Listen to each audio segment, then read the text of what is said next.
오늘 함께 나눌 본문 말씀은 요한일서 2장 1절부터 11절까지입니다. 요한일서 2장 1절부터 11절까지입니다. 제가 한번 읽어보도록 하겠습니다. 개역 개정입니다. 나의 자녀들아, 내가 이것을 너희에게 쓰면 너희로 죄를 범하지 않게 하려 함이라. 만일 누가 죄를 범하여도 아버지 앞에서 우리에게 대언자가 있으니 곧 의로우신 예수 그리스도시라. 그는 우리 죄를 위한 화목제물이니 우리만 위할 뿐 아니요 온 세상의 죄를 위하심이라. 우리가 그의 계명을 지키면 이로써 우리가 그를 아는 줄을 알 것이요 그를 아노라 하고 그의 계명을 지키지 아니하는 자는 거짓말하는 자요 진리가 그 속에 있지 아니하되 누구든지 그 말씀을 지키는 자는 하나님의 사랑이 참으로 그 속에서 온전하게 되었나니 이로써 우리가 그의 안에 있는 줄을 아노라. 그의 안에 산다고 하는 자는 그가 행하시는 대로 자기도 행할지니라. 사랑하는 자들아, 내가 새 계명을 너희에게 쓰는 것이 아니라 너희가 처음부터 가진 옛 계명이니 이 옛 계명은 너희가 들은 바 말씀이거니와 다시 내가 너희에게 새 계명을 쓰노니 그에게와 너희에게도 참된 것이라. 이는 어둠이 지나가고 참 빛이 벌써 비침이니라. 빛 가운데 있다 하면서 그 형제를 미워하는 자는 지금까지 어둠에 있는 자요 그의 형제를 사랑하는 자는 빛 가운데 거하여 자기 속에 거리낌이 없으나 그의 형제를 미워하는 자는 어둠에 있고 또 어둠에 행하며 갈 곳을 알지 못하나니 이는 그 어둠이 그의 눈을 멀게 하였음이니라. 오늘 그래서 이 본문 말씀, 이 의미하는 어떤 계명, 말씀, 그리고 죄, 이러한 이야기들을 명확하게 오늘 좀 알 수 있으리라 생각이 듭니다. 먼저 1절을 보면 1절에 약간 이해가 되지 않는 문장이 있습니다. 무엇이냐면 나의 자녀들아, 내가 이것을 너희에게 쓰면 너희로 죄를 범하지 않게 하려 함이라. 죄를 범하지 않게 하려 함이라 라고 했습니다. 그런데 바로 뒤이어서 만일 누가 죄를 범하여도 아버지 앞에서 우리에게 대언자가 있다 라고 하는 것이죠. 죄를 지으라는 이야기인가 말라는 이야기인가 헷갈릴 수 있습니다. 이것은 우리가 요 본문만 놓고 보면 헷갈리지만은 사실은 이 이어지는 맥락에서 보면 이거는 충분히 이해할 수 있는 내용입니다. 왜냐하면 바로 앞에 요 1장 8절 9절 10절 그 다음에 2장 1절이 이어지고 있는 거거든요. 이 장절이라고 하는 것은 원래 요한이 쓸 때는 장절이 없었어요. 이 장절이라고 하는 것은 10세기 이후에 장이 먼저 생기고 그 다음 절이 생긴 거기 때문에 우리가 이 서신을 통으로 놓고 봤을 때는 요것이 문맥상 헷갈리지 않는 구절입니다. 그러니까 제가 앞에 있는 1장 8절 9절 10절 그러니까 2장 1절 바로 앞에 있는 절들이죠. 한번 읽어보도록 하겠습니다. 1장 8절부터 10절까지입니다. 만일 우리가 죄가 없다고 말하면 스스로 속이고 또 진리가 우리 속에 있지 아니할 것이요 만일 우리가 우리 죄를 자백하면 그는 미쁘시고 의로우사 우리 죄를 사하시며 우리를 모든 불의에서 깨끗하게 하실 것이요 만일 우리가 범죄하지 아니하겠다 하면 하나님을 거짓말하는 이로 만드는 것이니 또한 그의 말씀이 우리 속에 있지 아니하리라. 자, 무슨 말입니까? 그러니까 누가 내가 죄가 없습니다 하면 그건 죄가 있다는 것이죠. 벌써 그 말부터가 죄라는 것입니다. 그러나 우리가 우리의 죄를 스스로 자백하면 그러면 하나님 미쁘시고 의로우사 우리의 죄를 사해 주신다라고 하는 것이죠. 이게 사실 복음의 원리를 알면 굉장히 단순하고 간단한 원리입니다. 예수 그리스도를 통해서 우리가 구원을 받는다라고 하는 복음은 반드시 전제되어야 할 것이 있습니다. 그것은 무엇이냐면 나 스스로는 절대로 의롭게 될 수 없다라고 하는 아주 기본적인 전제를 바탕으로 합니다. 그것이 제1전제입니다.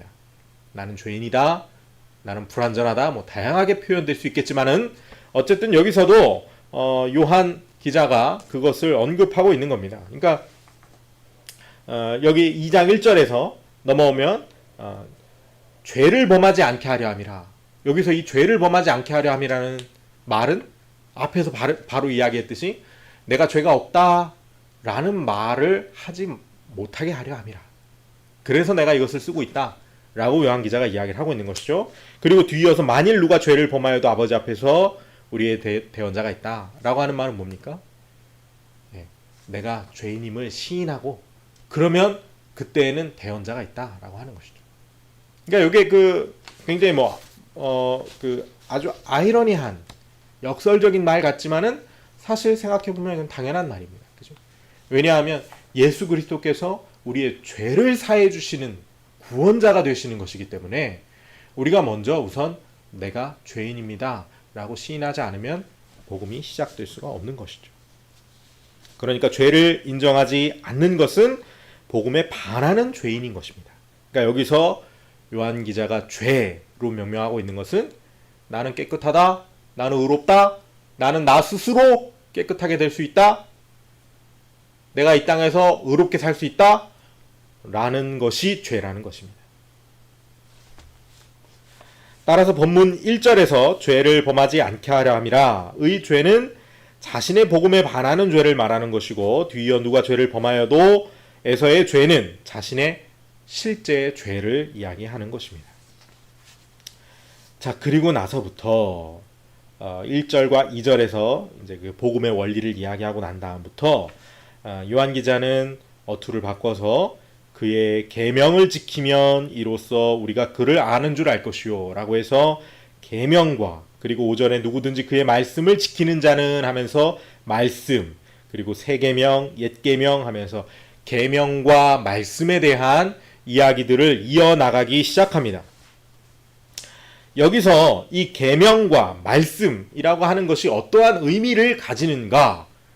왜냐하면 벌써 1절과 2절에서는 우리가 우리 스스로 우리의 불완전함, 우리의 죄됨을 고백하면 그로써 의롭게 된다라고 하는 복음의 원리를 설명해 놓고 계명을 지켜야 된다라고 하는 말은 마치 앞뒤가 안 맞는 모순처럼 보인단 말이죠. 그러나 사실 단순한 의미에서 여기서 말하는 이 계명, 말씀이라고 하는 것은 앞에서 말했던 이 복음과 같은 의미, 즉 그것의 연장선. 그러니까 여기서 계명이라고 하는 말은 내가 죄인임을 스스로 하나님 앞에 자백하는 것, 그것이 우리에게 주어진 계명이고 말씀이다 라고 하는 것을 금방 알 수가 있죠. 즉 나의 죄를 자백하고 깨끗이 되는 것을 계명으로서 요약해서 앞에서 설명했던 것을 계명이라는 단어로 요약해서 이야기를 하고 있는 것입니다.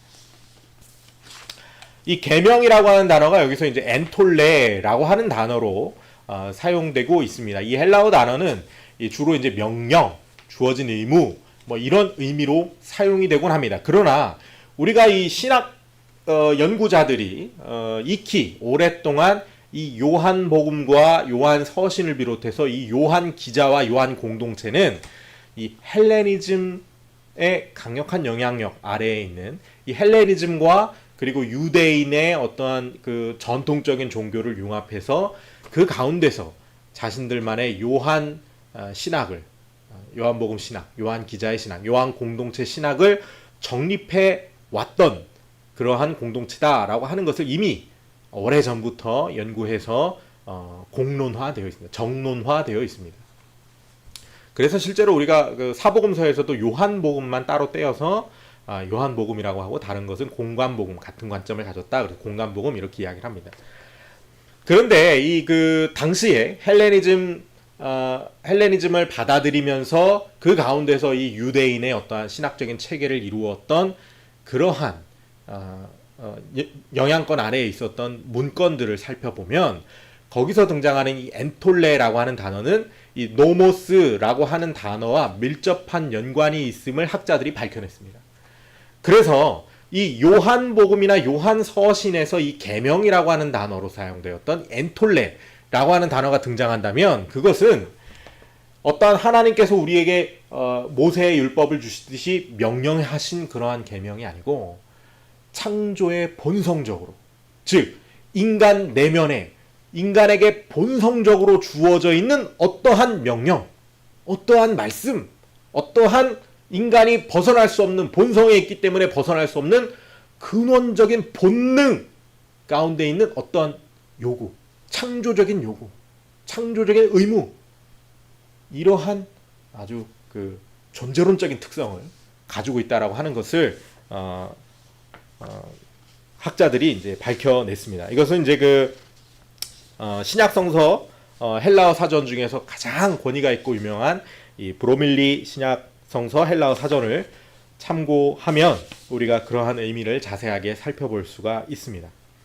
따라서 여기서 이 계명이라고 요한 기자가 그냥 단순하게 엔톨레라고 하는 단어를 뭐 하나님이 우리에게 주신 어떤 명령이다 이렇게 생각하면 오해가 발생합니다. 이것은 뭐냐?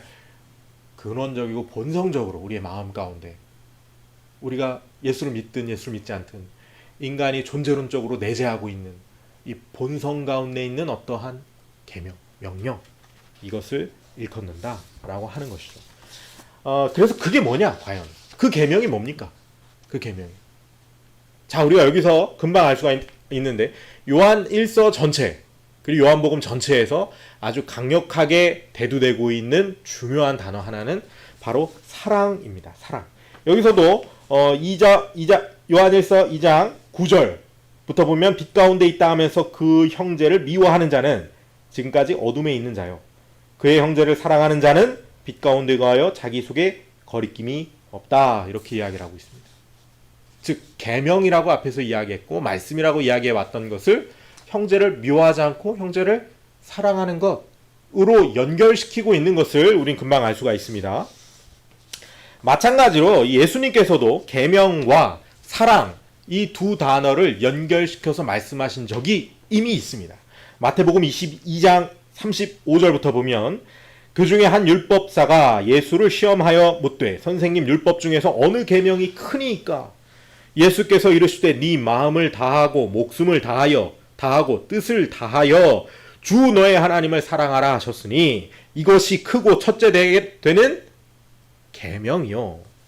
둘째도 그와 같으니 네 이웃을 내 자신과 같이 사랑하라 하셨으니 이 두 계명은 온 율법과 선지자의 강령이니라.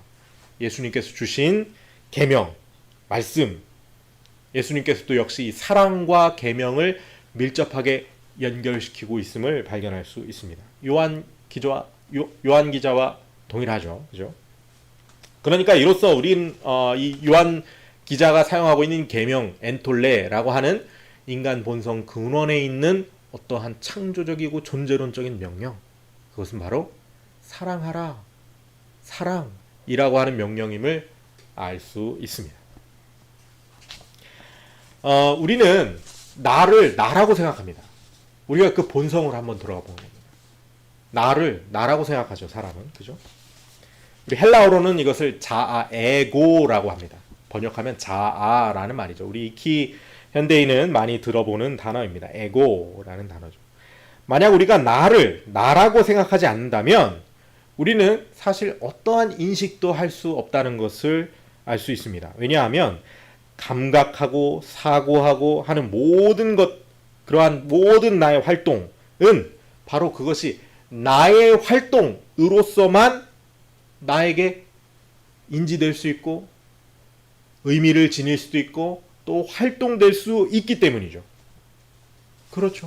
만약에 내가 나라고 하는 인식이 없다, 자아라고 하는 인식이 없다 라고 한다면 나는 뭐겠습니까? 만약에 그럼에도 불구하고 어떤 누군가가 움직이고 있다, 그것은 사실 기계죠. 기계. 그건 기계와 다를 바 없습니다. 그죠? 기계. 자극이 있고 움직이는 것, 어떤 기계적인 시스템에 의해서 움직이는 것. 그러나 그 기계와 분명한 차이를 보이는 점은 그 모든 활동들을 자아, 즉 에고, 나라고 하는 것 안에 포함시킴으로써 우리의 의식이 가장 기본적인 영역에서 형성되고 있다라고 하는 것입니다. 만약에 그렇지 않다면, 만약에 자아라고 하는 것이 없다면, 그죠? 나라고 하는 것이 없다면 우리는 어떠한 것도 의미로 받아들일 수가 없습니다. 왜? 의미로 받아들이기 위해서는 이미 나라고 하는 자아가 있어야 합니다. 즉 깜깜한 어둠 속에 있는 것과 다를 바 없습니다. 아무것도 인식하지 못하는 상태, 자아가 없는 상태이죠. 그죠? 자, 여기 요한 1서 2장에서도 그것이 나옵니다. 마지막 오늘 본문 마지막 11절에 보면 그의 형제를 미워하는 자는 어둠에 있고 또 어둠에 행하며 갈 곳을 알지 못하니 이는 그 어둠이 그의 눈을 멀게 하였습니다. 자, 우리가 계속 연결시켜 볼 수 있습니다. 어둠에 있다 라고 하는 말을 합니다. 만약에 모든 기억을 그냥 다 지워버린다. 그래도 자아가 있을까? 그래도 자아가 있을까? 유명한 영국의 경험주의 철학자인 휴문, 기억이 자아를 형성한다 라고 이야기를 하기도 했습니다. 그러나 모든 기억이 다 지워진다고 해도 자아는 지워질 수가 없는 겁니다. 우리 90년대 가수 듀스 노래 중에 이런 노래 가사가 있죠. 난 누군가, 또 여긴 어딘가. 기억을 완전히 잃어버려도 뭐는 있습니까? 난 누군가, 여긴 어딘가. 나라고 하는 자아는 지워버릴 수가 없습니다. 그것을 지워버리는 순간 인식 근원 자체도 지워버려집니다. 자, 그런데 여러분 생각해 보십시오. 나를 나라고 생각하는 것은 무엇인가? 나를 나라고 생각하는 것. 그것은 지금 이 존재, 여기에서 감각하고 행동하고 이 모든 이 존재 자체, 지금 여기에 있는 존재가 바로 그것이 나, 내 것이다. 그것이 나다. 에고라는 것을 받아들이고 인정하는 것을 말합니다. 그렇죠? 그것이 나를 나라고 생각한다는 것입니다. 그것이 자아입니다. 자아. 지금 여기에 있는 거, 내 거, 생각하는 거, 그게 나, 그게 바로 나라고 하는 것이죠. 그걸 받아들인다는 겁니다. 이걸 좀 어려운 말로 전유한다고 합니다. 그것을 전유하는 것입니다. 이 존재를 내가 전유하는 것, 의식을 전유하는 것, 나로서 생각하는 것. 그런데 여러분 보십시오. 어떤 것을 조건 없이 그냥 받아들이는 것, 인정하는 것, 그냥 있는 그대로를 전유하는 것, 그것을 우리 두 글자로 뭐라고 합니까? 그것을 우리가 두 글자로 사랑이라고 이야기를 해왔습니다. 그러니까 사랑이 없으면 어둠에 있고 어둠에 행하며 갈 곳을 알지 못한다 라는 요한 기자의 말은 바로 이 엔톨레로서의 가장 근원적인 사랑, 즉 자아를 있는 그대로 받아들이는데도 기초가 되고 있는 이 사랑이라고 하는 것과 연결되고 있다라고 하는 것을 우리는 알 수가 있는 것이죠.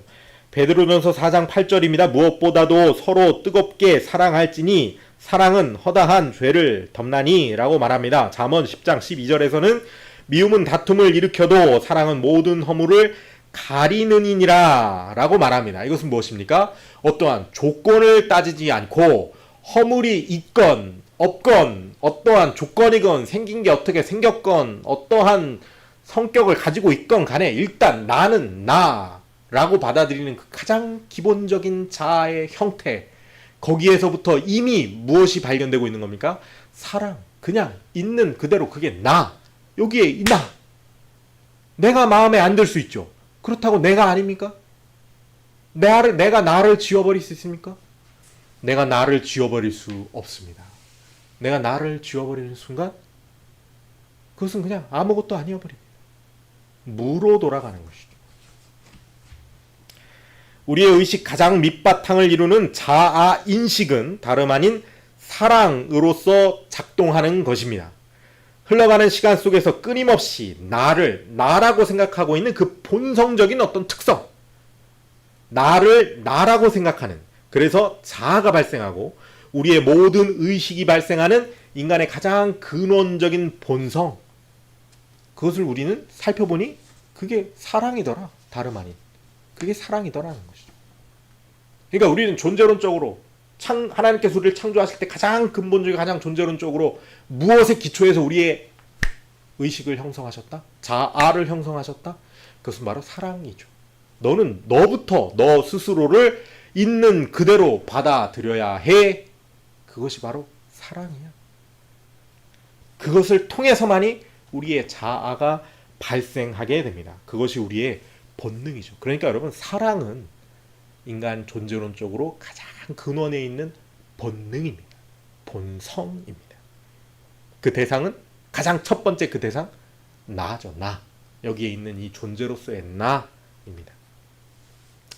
그 본성, 그 가장 기초적인 나를 나라고 받아들이는 그 본성에 있는 사랑은 어떠한 조건을 따지지 않습니다. 그렇기 때문에 사랑이겠죠. 우리는 여기 이 존재가 무엇 하기 때문에 나로 받아들이는 것이 아닙니다. 그것은 우리에게 명령되고 있는 겁니다. 무조건적으로. 여기에 있는 건 나는 나야. 우리가 선택합니까 그것을? 아니죠. 강압적이고 강제적으로 우리에게 명령되고 있고 계명으로 주어져 있다라는 것입니다. 그것이 바로 하나님의 계명이고 말씀이다라고 하는 이 요한 기자의 본문에서의 말씀과 우리는 연결시켜 볼 수 있습니다. 우리가 하나님의 말씀으로 창조되었을 때 가장 최초의 말씀은 바로 사랑하라 였던 것입니다. 그렇게 우리는 지금 여기에 있는 존재를 전유하게 되었고 사랑하게 되었고 그렇게 자아라고 하는 것이 최초로 발생하게 됩니다. 그렇게 우리의 의식은 시작되었습니다.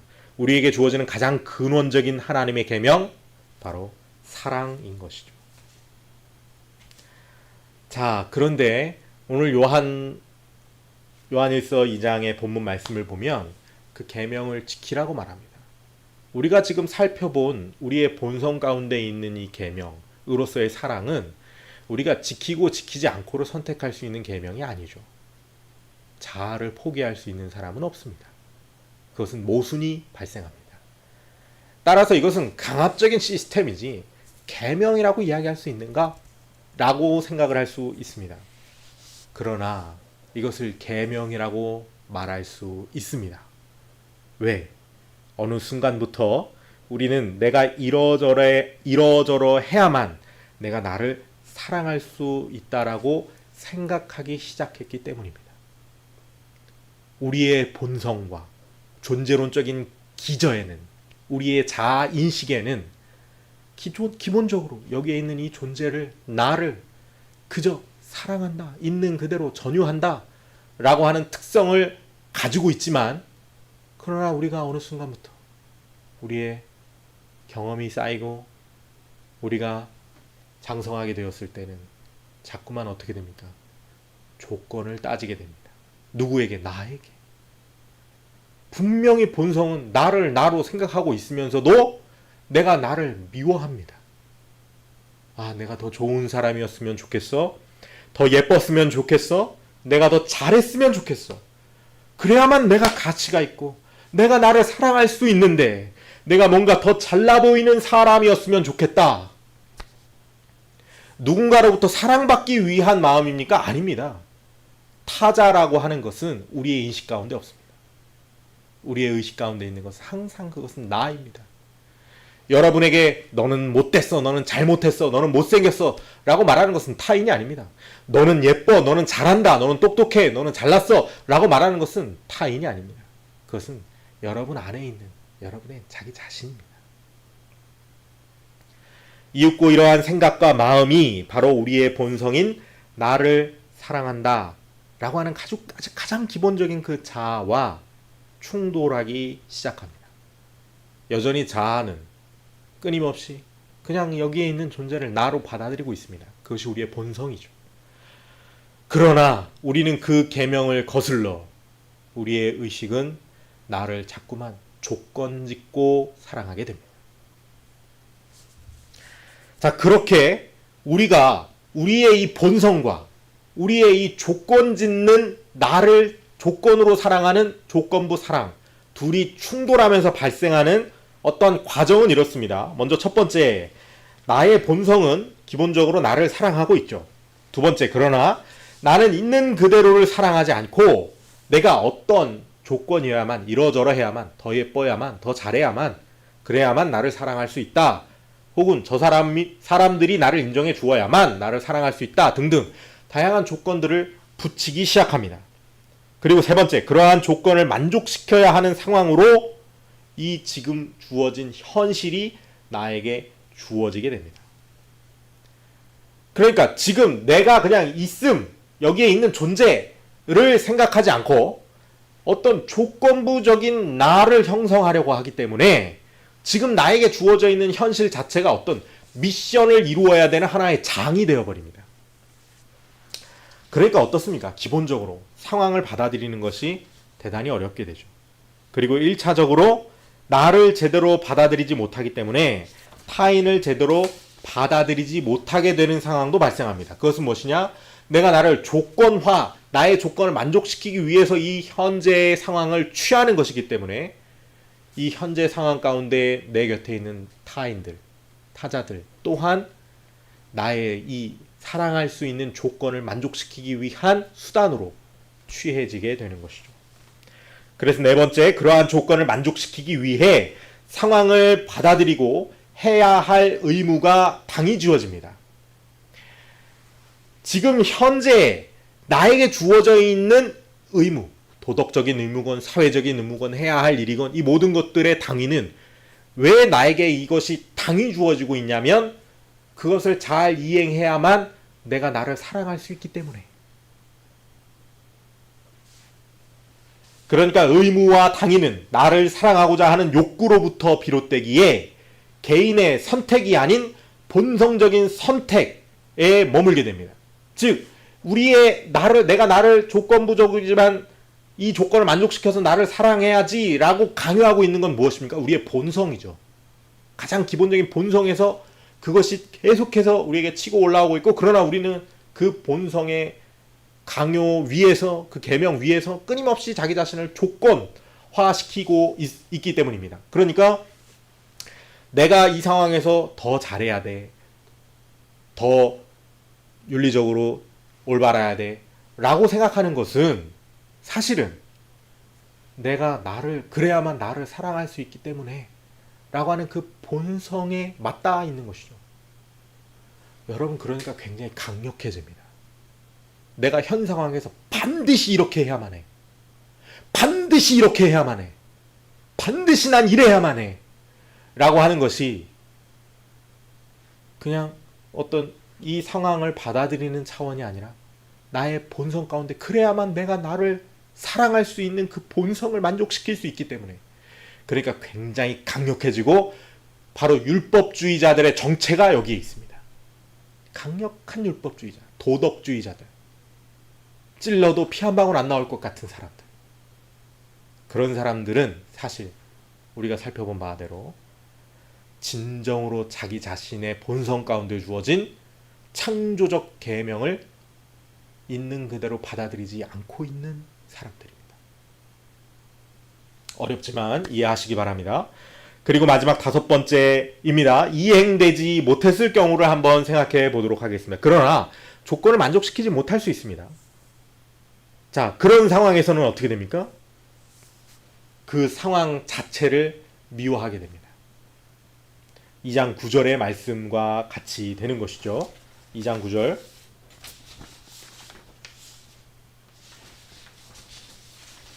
빛 가운데 있다 하면서 그 형제를 미워하는 자는 지금까지 어둠에 있는 자요 라고 되어 있습니다. 혹은 또 잘 이행되었을 경우를 생각해 볼 수 있습니다. 조건을 잘 만족시켰을 경우를 생각해 봅시다. 그 경우에 그 모든 것들은 내가 나를 사랑하게 되는 조건이 되고, 이는 나르시즘이 됩니다. 이것이 바로 나르시즘의 정체입니다. 나르시즘은 그냥 그 본성 가운데 있는 그대로의 나를 받아들이고 그 나를 사랑하는 것이 아닙니다. 그건 건강한 자아 정체성이죠. 나르시즘은 그것이 아니라 현재 있는 모든 상황 가운데서 나 자신을 사랑할 수 있는 조건부를 끊임없이 만족시키는 것으로 만들면서 나를 사랑하는 것이죠. 즉 나르시즘은 있는 그대로의 나를 사랑하는 것이 아니라 조건부적으로 나를 사랑하는데 그 조건이 완벽하게 항상 만족하는 경우를 말합니다. 어떻게 그렇게 만족할 수 있죠? 항상 조건이 만족되지 않는 것을 다 자기 탓이 아니라 상황 탓을 해버리는 겁니다. 상황이 이래서 그랬어, 이게 이래서 그랬어, 저 사람이 그래서 그랬어, 끊임없이 자기 자신은 잘못이 없게 됩니다. 왜? 그래야만 조건을 만족시킬 수 있기 때문에, 그래야만 자기 자신을 사랑하라 라고 하는 그 본능을 충족할 수 있기 때문에, 그것이 바로 나르시즘이라고 하는 것의 개념입니다. 혹은 그것이 나르시즘입니다. 자, 내가 어떠해야만 하는 것과 내가 나를 사랑하는 것, 이 두 가지를 분리시켜야 합니다. 즉 나를 조건부로 사랑하는 것, 그것과 나를 사랑하는 것, 그 두 가지를 분리시켜야 합니다. 자, 우리는 나를 이미 사랑하고 있습니다. 있는 그대로 자아 정체성 가운데. 그렇죠? 그러나 우리는 끊임없이 그것을 조건화시키려고 하는, 그 계명을 거스르려고 하는 어떠한 의식 가운데 처해 있을 수 있습니다. 그 둘을 분리시켜야 합니다. 우리는 어디로 돌아가야 합니까? 우리의 있는 그대로의 그 본성, 하나님께서 우리를 창조하실 때 가장 처음으로 우리에게 명령하신 그 명령, 거기로 돌아가야 합니다. 그냥 사랑하라 라고 하는 것이죠. 우리는 사회적 그리고 관계적, 도덕적으로 마땅히 우리가 반드시 이렇게 해야만 한다라고 하는 당위와 의무를 받을 수 있습니다. 그런 것들을 포기하라는 말이 아닙니다. 이 말씀은 그 의무를 제대로 이행할 때야만이 나는 나를 사랑할 수 있다라고 하는 생각이 잘못되었다라고 하는 것을 말씀드리고 있는 겁니다.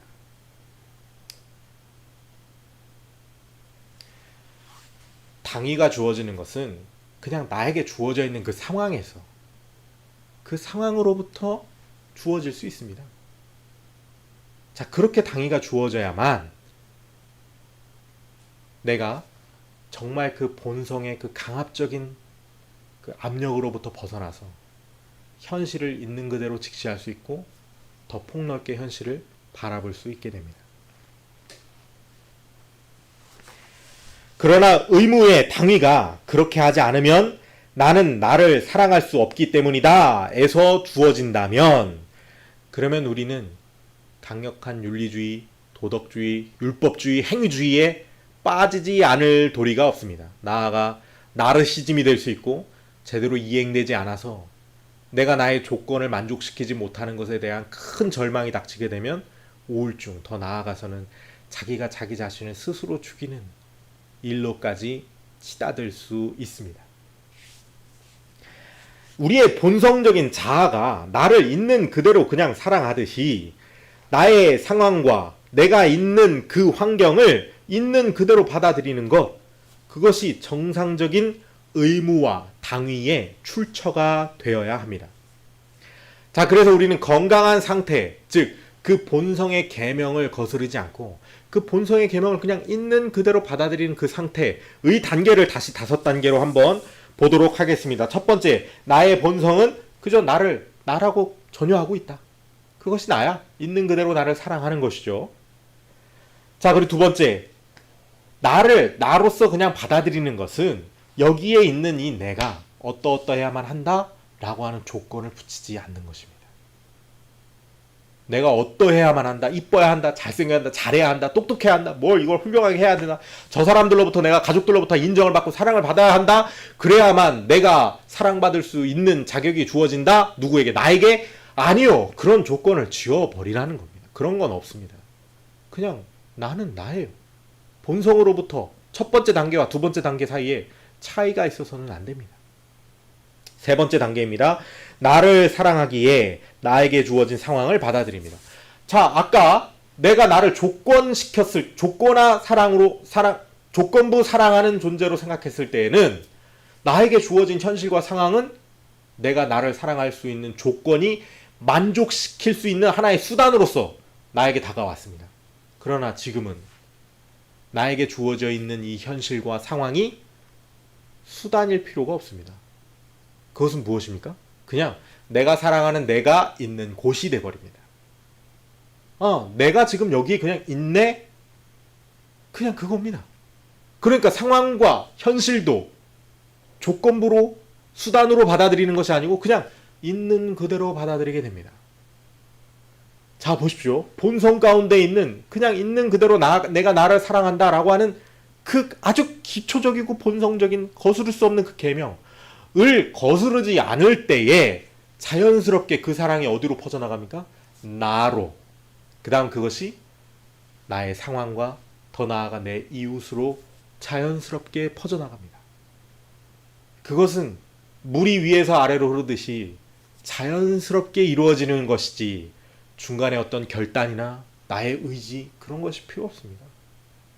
우리가 해야 할 것은 오히려 내가 나 스스로 나를 조건화시키려고 하는 것을 내려놓는 것. 그리고 하나님께서 우리에게 본성 가운데 주신 그냥 나를 나로 받아들이는 것, 그 사랑, 그것을 그저 인정하고 그 가운데에 머무를 때 자연스럽게 그것은 나의 사랑, 형제의 사랑으로 이어지는 것이죠. 이제 마태복음에 예수님의 계명이 분명해졌죠. 그죠? 하나님을 사랑하라. 이것이 첫째 계명이었습니다. 그것이 무엇입니까? 하나님께서 나를 창조하실 때 불러주신 그 사랑하라 라고 하는 그 계명, 그것을 사랑하는 것. 두 번째는 나를 사랑하듯이, 그것이 두 번째입니다. 그죠? 그래서 그것처럼 그 계명 그대로 그냥 나를 사랑하는 겁니다. 조건 없이. 그러면 세 번째, 내 이웃을 사랑하라. 그러면 자연스럽게 내 이웃을 사랑하게 됩니다. 예수님이 말씀을 허투루 하신 것이 아닌 것 같습니다. 자, 계속해서 네 번째 단계입니다. 주어진 상황을 받아들이기 위해 해야 할 의무가 당이 주어집니다. 주어진 상황을 받아들였기 때문에 그 상황으로부터 해야 할 의무가 나에게 오게 됩니다. 나의 본성 가운데 내가 반드시 이걸 해야만 내가 나의 존재를 존속시킬 수 있다, 살아갈 수 있다, 자아를 형성시킬 수 있다, 자아를 유지할 수 있다 에서부터 당위가 주어지는 것이 아니고, 지금 여기에 이 상황이 있네, 이 상황에서 내가 어떻게 해야 하지? 라고 하는 그 아주 당연하고 현실적인 그 질문으로부터 내가 해야 할 도덕적인 의무, 윤리적인 의무들이 당위 지어지게 됩니다. 이것이 아까 본성 가운데 주어진 그 당위와 분명한 차이점을 보이는 것은 무엇입니까? 먼저 현실을 받아들이고 현실을 직시하는데 부담이 없습니다. 왜? 이것을 내가 수단으로 취하는 것이 아닙니다. 시험 문제 잘 나와야 될 텐데, 쉽게 나와야 될 텐데 라고 마음 졸일 이유가 없습니다. 왜? 시험 문제를 잘 보든 못 보든 나에게 영향되는 것이 없습니다. 단지 내가 그냥 여기 시험 시간에 앉아있고 내 앞에 문제가 있을 뿐입니다. 여기서 성적을 잘 받아야 내가 더 사랑할 수 있는가? 내가 나를 사랑할 수 있는가? 아니요. 그런 조건은 없습니다. 그런 조건은 없습니다. 그죠? 지금 주어진 이 현실 자체가 그냥 나에게 주어져 있기 때문에 내가 이제 어떻게 해야 하지? 라고 하는 그 당연한 당위로부터 생각하게 되는 것이죠. 그 다음 다섯 번째 단계입니다. 나의 행위와 상황이 의무대로 이행되지 못했을 경우, 그럴 수 있죠. 그러나 그렇다고 해서 달라지는 것은 없습니다. 그죠? 그 의무대로 이행되지 못했던 상황이 다시 내 앞에 그저 주어져 있을 뿐입니다. 그러면 또 어떻게 합니까? 이제 내가 어떻게 해야 되지? 그래, 이렇게 해볼까? 이렇게 하는 것이 맞겠다. 이렇게 가는 거죠. 잘 이행되었을 때에도 차이점이 없습니다. 그죠? 내가 어떤 일을 훌륭하게 해냈다고 해서 내가 더 잘나지는 것도 아니고, 내가 어떤 일을 잘 못했다고 해서 내가 못나지는 것도 아닙니다. 이것이 바로 우리의 본성 가운데 있는 그 하나님의 계명을 있는 그대로 내가 전유할 때, 받아들일 때 벌어지는 일이죠. 이제 오늘 본문 말씀을 보면 우리는 분명히 이해할 수 있습니다. 3절부터 읽어보겠습니다. 우리가 그의 계명을 지키면 이로써 우리가 그를 아는 줄로 알 것이요. 그렇죠. 나의 본성 가운데, 내가 자아를 형성하는 것 가운데에서도 분명히 무엇이 주어져 있습니까? 사랑하라가 주어져 있습니다.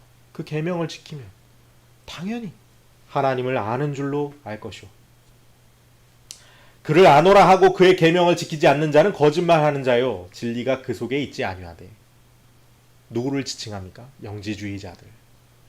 하나님을 안다라고 하면서 끊임없이 자기 자신을 조건화시키고 세상을 조건화시키고, 그래서 육신은 악한 것이고 영은 선한 것이고 자꾸만 그것을 구별하고 분리하고 하는 영지주의자들. 사실은 더 폭넓게 율법주의와 행위주의까지 연결시킬 수도 있습니다. 그러니까 하나님을 안다라고 말을 하면서 실질적으로 자기 자신도조차 제대로 사랑하지 못하는 사람들, 육신은 부정한 것이다 라고 자꾸만 정죄하는 사람들, 하나님을 알지 못하는 자들이라는 겁니다. 거짓말하는 자요, 진리가 그 속에 있지 아니하되 누구든지 그의 말씀을 지키는 자는 하나님의 사랑이 참으로 그 속에서 온전하게 되었나니. 당연하죠. 그죠? 이로써 우리가 그의 안에 있는 줄을 아노라. 우리가 이걸 이해하고 나면 이 말씀이 너무 쉽습니다. 그렇죠? 6절입니다. 그의 안에 산다고 하는 자는 그가 행하시는 대로 자기도 행할지니라. 그가 행하시는 바 무엇입니까? 하나님은 사랑이시라. 요한 기자가 이미 말하고 있습니다. 하나님은 사랑이시라. 그가 행하시는 대로 자기도 행할지니라.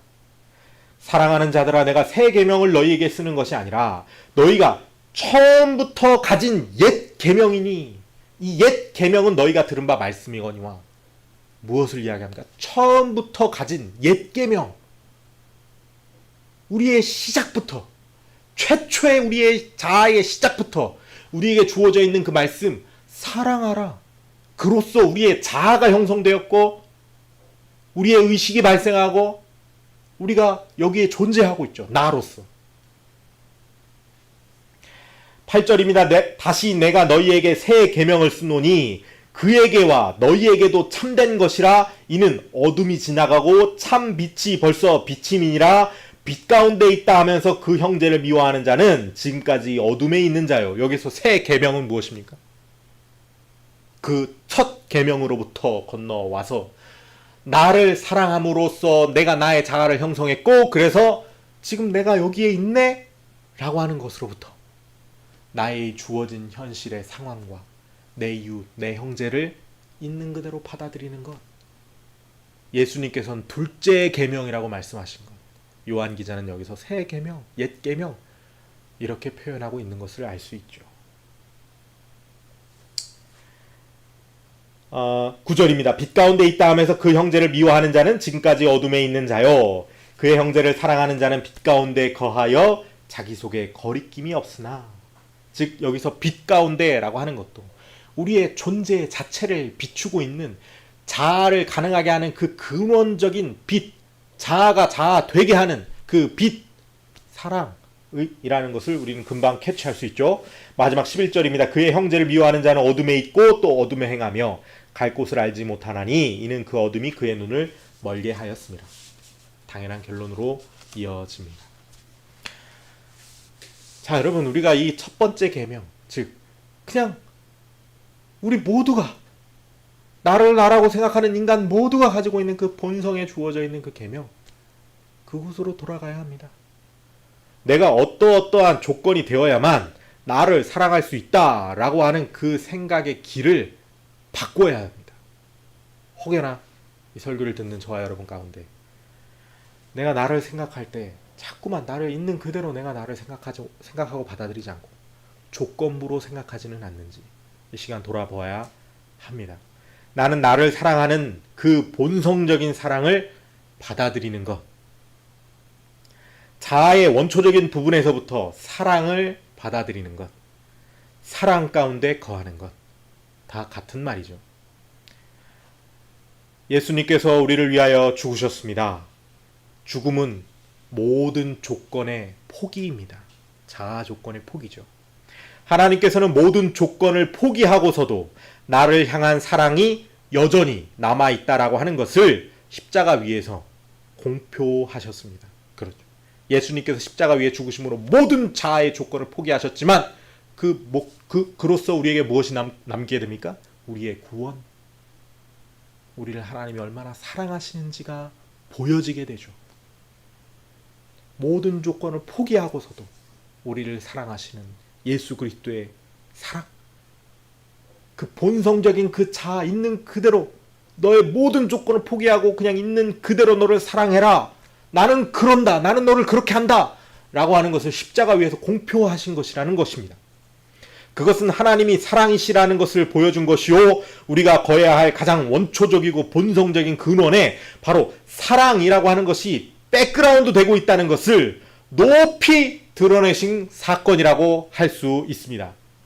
우리는 바로 그 사랑으로 돌아가야 합니다. 그것이 바로 회개라는 말의 가장 근원적인 의미일 수 있습니다. 내가 나라고 말하는 것은 바로 사랑이구나. 나를 사랑하는 본성이 없이는 나를 나라고 생각할 수도 없고 자아도 있을 수 없는 것이었구나. 나는 그동안 그 본성을, 하나님께서 창조의 첫 번째 계명으로 주신 그 본성을 무엇 때문에 억눌러 왔는가? 조건화시켜 왔는가? 나는 왜 나를 사랑하는 본성을 억눌러 왔는가? 이 시간 돌이켜봐야 합니다. 나는 나를 사랑할 때 특정한 상황과 조건 때문에 나를 사랑해 오지는 않았는가? 내 주변의 모든 것은 나를 사랑하는 하나의 조건이지는 않았는가? 깊이 생각해 보아야 할 문제입니다. 나의 가족, 나의 부모, 나의 이웃들을 생각할 때 그들이 밉고 그들이 원망스럽고 그 마음 근원에 그들이 그렇게 하지 말았어야 했고 그들이 그런 존재가 아니었어야만 비로소 내가 나를 사랑할 수 있는 조건을 만족시킬 수 있는 상황과 환경이 되기 때문에 그들을 미워하고 원망했던 것은 아닌지 돌이켜보아야 합니다. 주의할 점은 실제로 우리 주변에 우리를 힘들게 하고 우리를 아프게 하는 타인들이 있습니다. 있을 수 있죠. 그죠? 그러나 그때에는 내가 있는 그대로의 그 상황을 받아들이는 것, 그 건강한 상태에서 생각해 볼 때 어떻게 해야 하는가? 그들을 미워하고 그들을 원망하는 길로 나아가는 것이 아니고 현실적으로 내가 행동을 취할 수 있는 어떤 해법, 어떤 처세 이런 것들을 생각하게 됩니다. 그게 바른 길입니다. 그게 모든 사람을 다 인정하고 다 포용하라 라는 말이 아닙니다. 그것도 하나의 조건이 될 수 있습니다. 그렇죠? 완벽히 조건을 포기하고 있는 그대로의 상황을 받아들이라는 말은 항상 그래 나에게 이러한 상황이 주어져 있네. 이제 내가 어떻게 해야 하지? 어떠한 조건 가운데 아니요. 그런 건 없습니다. 내가 무엇보다도 나를 여기에 있는 그대로 받아들이는 그 마음 가운데서 자 이제 내가 이 상황 가운데 어떻게 행동해야 하지? 여러분 너무 놀랍지 않습니까? 어떻게 됩니까? 나의 부정적인 감정들 그리고 현실을 거부하려고 하는 모든 심리적인 저해들 그 모든 것들로부터 초월하여서 나의 현실을 3인칭으로 바라볼 수 있는 현자의 눈이 열리게 됩니다. 하나님께서 주시는 지혜요 그것이 바로 진정으로 하나님의 계명 가운데 머무르는 사람의 어떤 마음입니다. 그리고 생각해 보아야 합니다. 나는 나를 사랑할 때 특정한 상황과 조건 때문에 나를 사랑해 오지는 않았는가? 내 주변의 모든 것은 내가 나를 사랑하는 하나의 조건으로서 맞춰져 있지는 않았는가? 또한 우리는 돌이켜 보아야 합니다. 하나님께서 나를 창조하실 때 토대로 두신 그 사랑으로 돌아갑시다. 나를 조건 없이 있는 그대로 사랑하는 것 바로 예수님께서 나를 향해 보여주신 그 사랑으로 돌아가야 합니다. 함께 기도하고 오늘 말씀을 마치겠습니다. 하나님 우리가 우리의 내면 깊은 곳에 있는 하나님께서 최초로 처음으로 우리를 창조하실 때 우리에게 명령하신 그 계명이 무엇인지를 우리가 오늘 이 시간 면밀하게 살펴보았습니다. 우리의 마음과 생각이 그 근원에 닿았을 때 우리 앞에 보이는 것은 그 근원의 계명을 거스르고 거부하기 위해 만들어 놓은 우리의 수많은 조건들을 우리가 마주하게 됩니다. 하나님, 내가 나를 있는 그대로 사랑하는 그 본성의 계명 가운데 머무르게 하여 주시옵소서. 왜 나는 나를 사랑하지 못하는가? 내가 먼저 나를 사랑할 때 비로소 내 이웃을 사랑할 수 있고 나의 상황을 사랑할 수 있고 하나님의 사랑을 볼 수 있다라고 하는 것을 이미 하나님께서 나의 본성 가운데 일러 주셨건만 나는 그것을 언제 잃어버렸는가? 하나님, 우리가 탓하지 않게 하여 주시옵소서. 조건부 짓지 않게 하여 주시옵소서.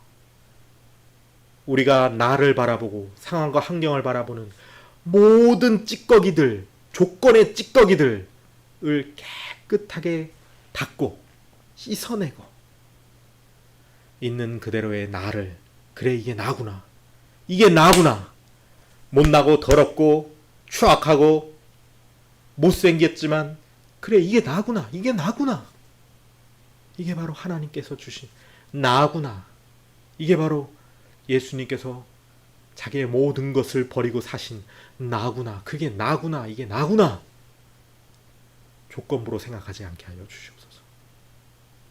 성령 하나님, 기도하옵기는 우리 모두가 하나님의 그 따뜻한 사랑 위에서